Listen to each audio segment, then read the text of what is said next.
Okay, I'm not sure, but I think this is probably the last video I'm going to do on this one particular distillery or this one particular still. Got about 450 milliliters worth of distillate here, slightly south of 40%. Okay, which is not good.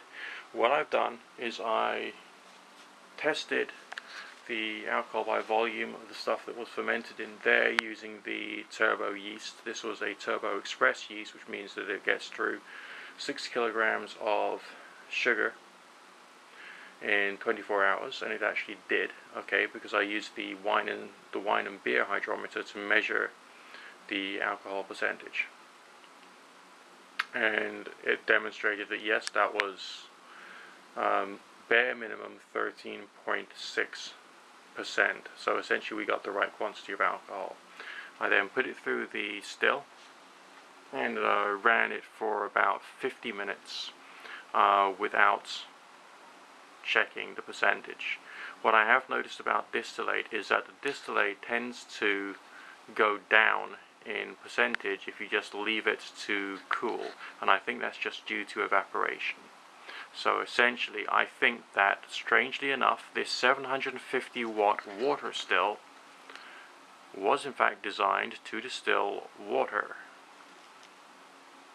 I have discovered that the design, which is optically speaking, namely visually speaking, more or less identical to this one, but is provided by the companies which deal with distillation equipment for alcohol, actually runs at 350 watts.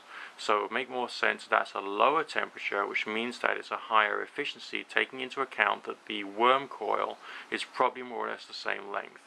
With my existing still, namely the one you can see before you right now, the only thing I can do is try and find a way of lowering the temperature or to dramatically extend the worm coil. So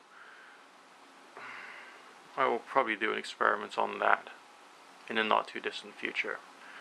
But at the moment, I need to have some fresh air. The air can get pretty heavy when you're making fuel.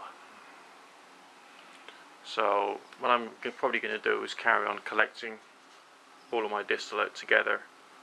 So I've got like a relatively higher percentage distillate, and I'll carry on running the distillate through either this system or another one to try and see how strong we can get that, so that at room temperature we can have a fuel which can burn with much greater ease and made in a much easier way.